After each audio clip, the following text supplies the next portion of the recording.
On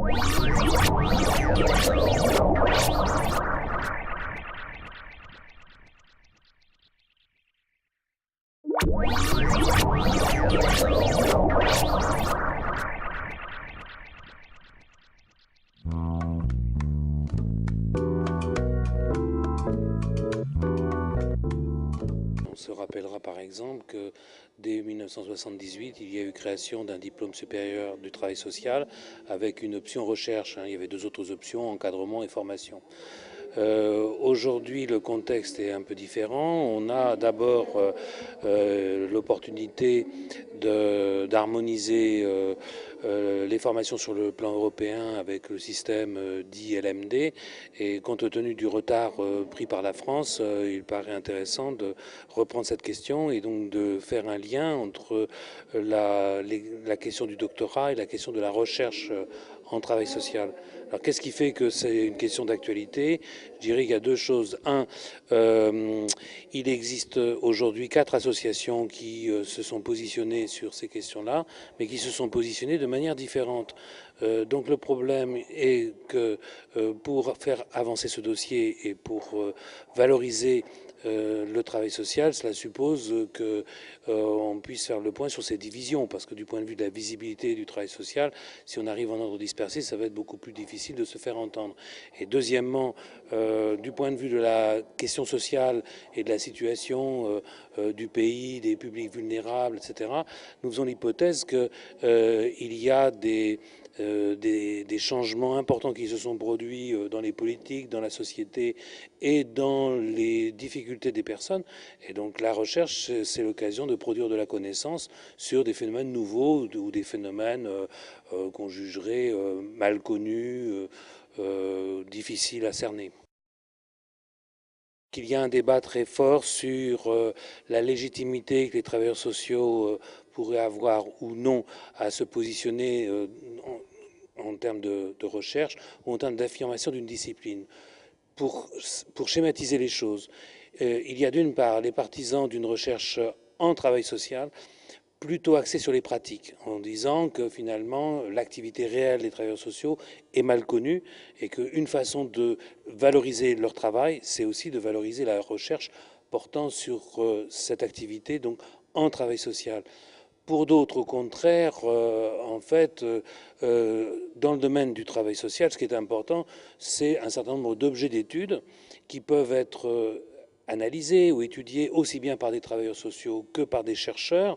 Et parmi ces chercheurs, que ce soit des chercheurs rattachés à des disciplines des sciences humaines, sociologie, psychologie, etc. Et donc ces personnes-là sont plutôt sur l'idée, ces associations sont plutôt sur l'idée que l'on peut faire une recherche sur le travail social, mais pas en faisant une distinction entre l'existence du travail social comme une discipline à part entière qui aurait sa propre capacité à produire de la recherche, d'une part, c'est la position des partisans de la recherche en travail social, et puis les autres qui considèrent que non, la recherche c'est en soi une activité et elle n'est crédible que justement s'il n'y a pas de confusion entre le travail des professionnels d'un côté et le travail des chercheurs de l'autre. Alors pour un public extérieur, on a l'impression que ce sont des discussions assez byzantines et assez difficiles à saisir, mais il y a des enjeux très importants sur des questions de statut, de la place des formateurs dans les centres de formation, la reconnaissance pour ces formateurs de leur capacité à faire de la recherche, donc d'avoir du temps, d'avoir des moyens, de la possibilité de créer des laboratoires à l'intérieur des centres de formation.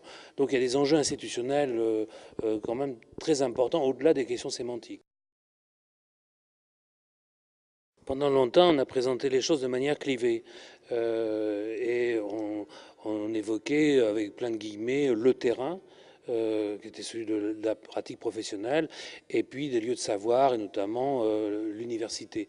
Cette distinction ne peut pas tenir la route comme par le passé pour plusieurs raisons. D'abord parce que l'université elle-même, elle s'est préoccupée de la professionnalisation, elle s'est positionnée sur des questions de formation continue, elle a un public de personnes qui se posent la question de la sortie de l'université, donc c'est la question du rapport à l'emploi. Donc l'université n'est pas le lieu simplement d'élaboration d'une science pure. Du côté des travailleurs sociaux, c'est un peu la même chose. Il y a eu des changements très importants qui font que les professionnels eux-mêmes ont un niveau de formation qui a beaucoup évolué, et il y a des évolutions dans la démographie professionnelle qui font qu'aujourd'hui, beaucoup de travailleurs sociaux, même si cela ne leur est pas reconnu statutairement, même s'ils sont des faisans fonctions, même s'ils sont dans des situations précaires, beaucoup ont eu un parcours universitaire, etc. C'est pourquoi d'ailleurs, lorsque l'on parle de l'alternance, on utilise beaucoup l'expression d'alternance intégrative, avec l'idée que finalement, les lieux de la pratique sont aussi des lieux d'élaboration d'un savoir, et les lieux du savoir sont aussi en lien étroit avec la pratique et sont alimentés par la pratique. Donc le problème, c'est de savoir un peu comment aujourd'hui on tient compte de ces évolutions, et c'est pourquoi la Direction générale de la cohésion sociale a mis en place un groupe de travail dans le cadre des orientations nationales pour les formations. Il n'y a pas en France de doctorat en travail social, alors que certains pays ont mis en place ces doctorats à la fois en Europe et hors de l'Europe. Donc on fait l'hypothèse que nous irons inéluctablement dans cette direction. Pourquoi y a-t-il un point d'interrogation? C'est principalement parce qu'il y a un débat en arrière-plan quant à savoir s'il faut un vrai doctorat, entre guillemets, qui pourrait être un doctorat existant avec une option travail social, ou si on peut aller vers un doctorat en travail social, mais qui, en l'absence d'une section de CNU, risquerait de faire apparaître une différence entre un doctorat professionnel et un vrai doctorat, entre guillemets. Aujourd'hui, tout le monde s'accorde pour dire qu'à la différence du modèle anglais, il vaut mieux qu'il y ait un doctorat à part entière. Mais du coup, c'est mettre un niveau d'exigence assez élevé, et ça suppose aussi que nous soyons en capacité de le mettre en place. Je dirais pas simplement en termes d'ingénierie, de formation comme on dit, pour construire un projet de doctorat, mais le problème c'est que s'il y a doctorat, il y a recherche, et s'il y a recherche, il faut qu'il y ait des productions qui soient à la hauteur de nos prétentions. Et bon, je pense que c'est là-dessus qu'il faut aussi avancer. Il y avait dans l'Assemblée des représentants d'associations qui étaient sur des positions extrêmement divergentes sur certains points. Il ne peut y avoir de conférence de consensus que si on fait la preuve de la capacité de ces différentes associations ou de ces différents acteurs de pouvoir parler, je dirais calmement et à tête reposée, de choses qui peuvent fâcher. Donc c'était ça qu'on a voulu tester. À mon sens, le test a été réussi. Il y a eu des précédents de réunions qui se sont mal passées. C'est pas le cas cette fois-ci. Il y avait un bon niveau de réflexion, et donc nous allons avoir une réunion au début novembre pour préparer cette conférence de consensus qui suppose là d'identifier des questions pouvant faire l'objet justement de la recherche d'un consensus. Cela suppose de concevoir un jury d'experts, notamment des experts internationaux qui peuvent être assez à distance par rapport aux partis en présence. Et trois, que ce climat d'échange, ce climat plutôt serein d'échange se poursuive. Donc c'est ça l'enjeu majeur.